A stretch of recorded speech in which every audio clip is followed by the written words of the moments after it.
Bonjour à tous, donc aujourd'hui je vous fais une petite vidéo sur le dossier d'option parce que j'ai vu que beaucoup commençaient à se questionner dessus. Qu'est-ce qu'on met dans le dossier, comment ça se passe à l'oral, puis quelle discipline choisir aussi. Donc moi je vais axer cette vidéo vraiment principalement sur le contenu du dossier parce que c'est la première étape dans l'ordre chronologique que vous allez rencontrer. Et après, je ferai d'autres vidéos plus dans le détail à l'approche des oraux sur l'oral et sur comment préparer l'entretien. Pour le choix de la thématique, ça va vraiment être là où vous êtes le plus à l'aise en fait. Moi par exemple, j'ai choisi la musique parce que j'étais à l'aise. Si vous prenez par exemple histoire géo ou sciences, révisez aussi les programmes de collège. Ne vous arrêtez pas seulement au programme du primaire. Je sais que le jury peut venir vous questionner aussi là-dessus. En ce qui concerne la longueur de votre dossier, est-ce qu'il y a des annexes, pas d'annexes, tout ça vous le trouverez sur votre académie. Au moment où moi j'ai passé le concours, c'était des normes académiques, donc à vous de vous renseigner là-dessus. Donc je vais m'exprimer brièvement sur l'option dans sa globalité, c'est-à-dire le dossier, l'oral et l'entretien que vous avez à passer. Et après, je vais revenir plus particulièrement et plus dans le détail sur la constitution du dossier. Le dossier, justement, doit comporter un sommaire, une partie théorique, la séquence que vous allez mettre en place, que vous voulez proposer au jury également, les annexes et la bibliographie. Ce dossier-là est envoyé au jury avant l'oral. Donc si vous êtes pris aux oraux, si vous avez réussi vos écrits, vous envoyez dans un délai le dossier au jury. Le jury va le consulter et lorsque vous allez arriver à l'entretien à l'oral, le jury aura déjà en tête votre dossier. D'ailleurs, il aura son exemplaire devant lui pour être vraiment le mieux muni possible pour vous entendre. L'oral va se constituer de deux parties. Une première présentation, un exposé où vous allez parler pendant 20 minutes de votre séquence, des raisons pour lesquelles vous avez choisi de faire cette séquence, etc. Et ensuite, vous aurez un entretien avec le jury. Alors très important dans la partie exposé, ne faites pas une copie conforme de votre dossier. C'est important que vous rajoutiez des choses en plus que vous avez dit dans le dossier parce que sinon cette présentation ne servirait à rien étant donné que le jury a lu votre dossier. Et pour faire cela, la technique ça va être de ne pas tout dire dans le dossier pour avoir de la matière à dire à l'oral. La partie entretien dure 40 minutes.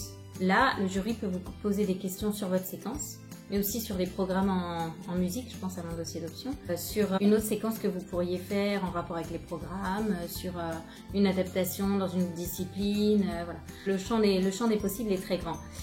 Un entretien, ça se prépare. C'est pas parce qu'on ne sait pas quelles sont les questions que le jury va nous poser qu'on ne peut pas le préparer. On peut faire en sorte, et je vous expliquerai comment à l'approche des oraux, on peut faire en sorte d'orienter le jury vers certaines questions auxquelles on aura préparé nos réponses. Voilà pour les quelques mots sur l'oral et les questions du jury. Maintenant, je vais rentrer dans le détail sur la constitution du dossier. C'est l'objet de ma vidéo aujourd'hui. Vous êtes sûrement en train de vous dire par où commencer. Il y a tellement de choses à faire, à dire. C'est flou encore peut-être pour vous à ce moment-là. Mon but à moi, ça va être d'essayer de vous éclairer là-dessus. Donc là, vous avez choisi votre thématique. Est-ce que vous faites en sciences, est-ce que vous faites en musique, en art plastique, etc. Donc tout d'abord, moi je vous conseille de vous demander quelle séquence vous voulez faire. Je fais un petit rappel rapidement s'il y a des M1 qui me regardent et qui ne font pas encore trop la distinction entre séquence et séance, et même d'ailleurs quelle est la définition d'une séquence. Donc une séquence, c'est un ensemble de séances sur un même thème. Donc par exemple en art plastique, je vais faire un papillon géant avec mes élèves. Comment je vais l'organiser? Je vais faire une séquence sur le papillon géant. La séance 1 elle va durer 45 minutes où les élèves vont faire le contour et les graphismes à l'intérieur. La séance 2, 45 minutes où les élèves vont faire la peinture du fond. La séance 3, 45 minutes où les élèves vont faire la fin de la peinture, etc. Jusqu'à la séance 5, voilà. Donc j'ai une séquence de 5 séances. Vous avez déterminé votre séquence. Tiens, j'aimerais bien travailler sur ça. Ok. Quel est l'objectif pour les élèves de votre séquence? Ça, c'est très important. Notez dans votre dossier l'objectif de votre séquence et soyez au clair dessus. Il faut qu'il soit précis, explicite. Là, pour mes élèves sur le papillon géant, ça va être de participer à une œuvre collective artistique. C'est l'objectif que je veux travailler et c'est l'objectif donc de mes élèves. Quelles sont les compétences associées à cette séquence? Là, pour chacune des séances, vous allez lister les compétences que les élèves vont développer, que les élèves vont utiliser pour réaliser la séance, pour être acteurs dans leur séance. Ces compétences, vous les trouvez dans les programmes officiels, vous recopiez les intitulés exacts des programmes officiels. Vous avez déterminé votre séquence, vous avez déterminé votre objectif, vous avez déterminé vos compétences. Posez-vous la question, est-ce que, avec cette séquence, je peux faire un lien dans d'autres disciplines. C'est-à-dire en français par exemple, est-ce que je peux mettre en place des choses qui vont être en lien avec la séquence que je vais proposer en musique? Et la réponse doit être oui. On ne vous demande pas que vous puissiez faire des choses avec vos élèves en rapport avec cette séquence dans toutes les disciplines que vous allez enseigner. Mais trouvez-en 2 ou 3. Et ça c'est important parce que à l'école maintenant, on est de plus en plus dans la pluridisciplinarité. Donc c'est important de faire du lien entre les disciplines et le jury va vous attendre là-dessus. Si vous êtes en capacité de montrer que vous faites un lien entre les différentes disciplines au jury et que c'est aussi en ça que votre séquence est intéressante, vous marquez des points, je pense, auprès du jury. Donc réfléchissez à ça. Et puis la petite cerise sur le gâteau, qui pour moi n'est pas une option, n'est pas négligeable, c'est le fait d'inscrire votre séquence dans un projet. On est dans la pédagogie de projet qui séduit énormément aussi les jurys et qui est très importante maintenant à l'école. Ça fait la différence aussi avec les autres candidats. Si vous dites au jury que votre séquence, vous l'avez inscrite dans un projet réfléchi, un projet mis en place avec toute l'école, avec l'ensemble de l'équipe, donc vous vous projetez, vous imaginez, avec l'ensemble de l'équipe enseignante. Grâce à ce projet-là, vous pouvez travailler en français, vous pouvez travailler en musique. Vous avez une production à la fin de l'année pour finir le projet. Et bien là, c'est vraiment une séquence béton que vous proposez. Là, vous partez très bien. Je récapitule. Quelle séquence j'ai envie de faire? Est-ce que grâce à ma séquence, je peux faire du lien avec les autres disciplines? Est-ce que je peux inscrire ma séquence dans un projet? Vous arrivez à ce stade-là, et là, vous commencez à adorer votre thème de séquence. Pourquoi? Parce qu'il vous permet de faire plein de choses, donc vous êtes en confiance, vous vous projetez, vous avez envie de créer, et donc vous êtes motivé.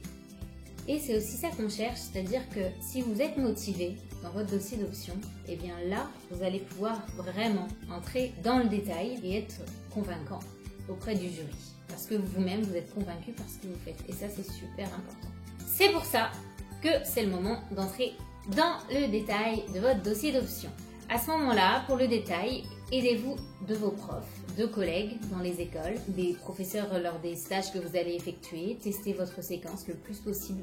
Donc, une séquence, c'est constitué de quoi? Les étapes importantes dans la séquence, ça va être l'objectif précis et général de la séquence, les compétences de chaque séance, les compétences du socle, commun de connaissances, compétences et culture, à ne pas oublier, un objectif précis pour chacune des séances, quelques mots sur l'évaluation à mettre dans le dossier. Ne faites pas un grand détail dessus, gardez de la réserve pour les questions du jury. Le matériel que vous allez utiliser et le déroulement de chaque séance.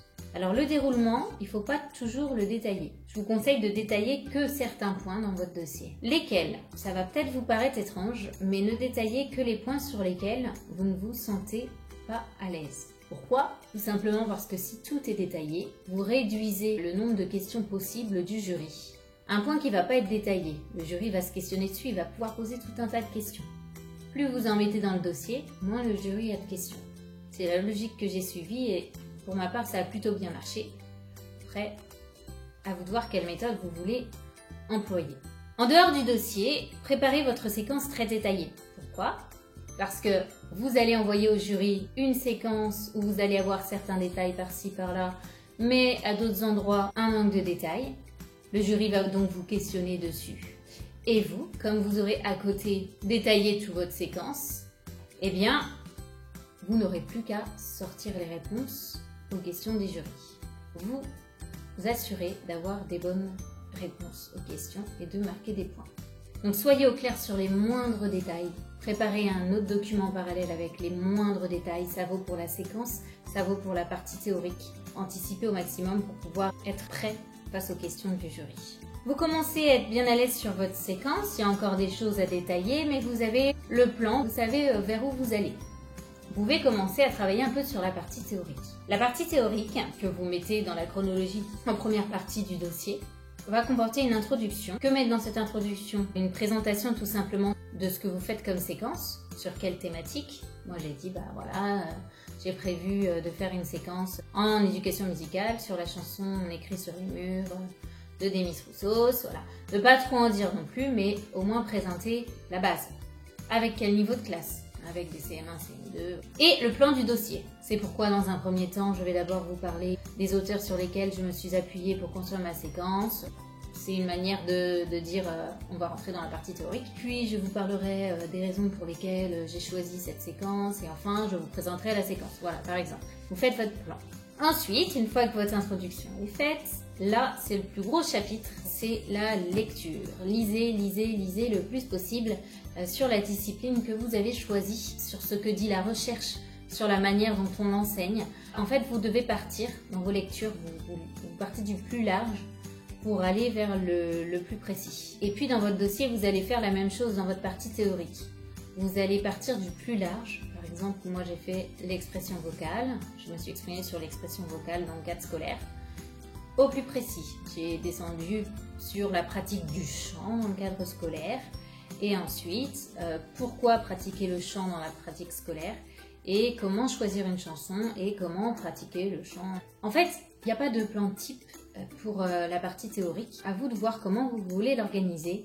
Essayez pas de faire un plan sans avoir commencé à lire, mais lisez, intéressez-vous sur votre discipline dans le milieu scolaire, voilà. Intéressez-vous un petit peu à tout ce qui touche votre séquence et votre discipline. Et ensuite, vous verrez qu'il y a des éléments qui vont ressortir de vos lectures.